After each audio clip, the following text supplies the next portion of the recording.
Okay, let's talk about the reality that self-care actually raises the standard for your business. Here's the old method.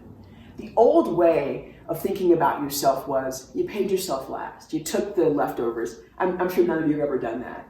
You sacrificed you and your time and your emotions for what was right for the business. How many of you have had a really abusive customer?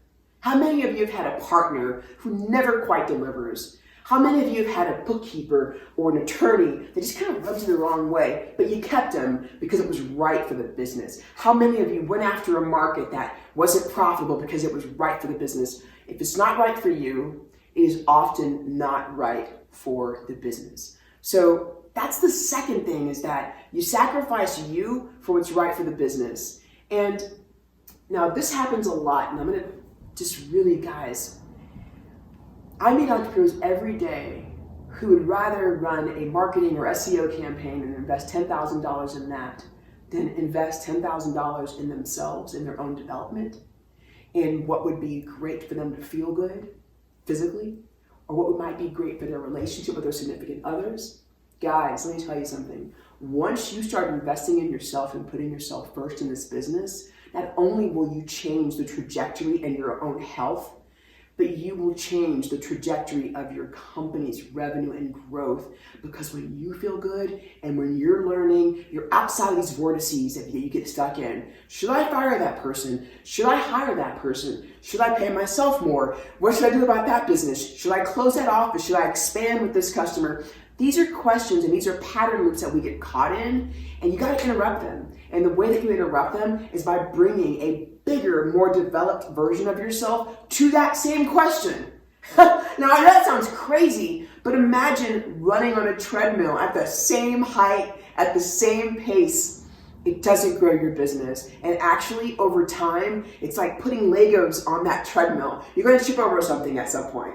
So my advice to all of you is, don't invest more in your business's strategic growth than you invest in you. Entrepreneurship is a spiritual exercise. So this last one is, I've had the awesome pleasure for the last couple of years to get to know Mr. Tony Robbins. Now, this gentleman is 60 years old, and I've literally seen him present and bring the most massive energy for 18 to 20 hours in one day. And part of what we don't understand is that when you bring consistent, powerful energy to your business, it raises the energy of everyone around us. If you're having a bad day, you're having a bad day. But meditation, morning pages, focus, and intention allows you to do and bring more to your business. Think about everything I've told you since then. If you have a great partner, if your loving partner or your life partner or your wife or husband's happy, if your girlfriend or boyfriend is excited about your business because you are, if you're capturing, if you're learning, if your morning pages, if you have intentions, if you're taking care of yourself, your energy is allowed to rise. And so what you find is you spend less time on those limiting beliefs and negative thoughts. That's the old way. The old way is I pay myself last. I pay myself the scraps. I put the business always before me. I do what's right for the business regardless of how it's going to affect me. And I invest more energy and time into the business than I do into me. You got to work out. You got to take care of yourself. And then lastly, I suffer from inconsistent energy. And so my business looks like my energy scan. That's the old way. Here's the new way. Pay yourself first. What if the first check you wrote every month, every week, every 2 weeks or 10 days, what if you could get excited and regardless of what you paid yourself first? Number 2, say no to martyrdom. You chose this business.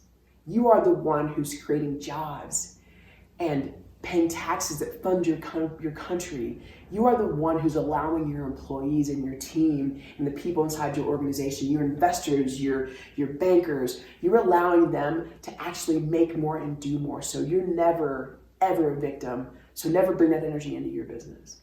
Number 2. Number 3, manage your energy, fuel yourself. What is your body type? What do you need to eat every day? When do you need to eat? I intermittent fast. And so I cut out a lot of things from my diet because they weren't actually fueling me. So If you are fueled, you're fueled in your body, you're also fueled spiritually. You're taking care of your relationships. And this is another thing. I know a lot of people who want to just get by and who want to build businesses that deliver revenue. Those are not excellent companies. Imagine if you enjoyed your work. Imagine if you worked with people who really got you lit up. Imagine if you came to work and you were excited. Imagine if you jumped out of bed. Imagine what that person would be like. That's who I want you to be as a growth warrior. I want you to feel like you're getting better and stronger and that your happiness actually grows as a result of what you're doing. Step 4, I want you to build time for your family. Look, I've made the mistake of not doing that. I've spent days, weeks, and months on planes, and I've paid the price professionally and personally for not having that balance. I don't believe in work-life balance. Maybe work-life integration is your thing, but if you have to balance out of your business, the thing that you love and that you created, which was a reflection of who you are, come on. I want you to think about actually carving out time to take care of and love on the people in your life and in your family.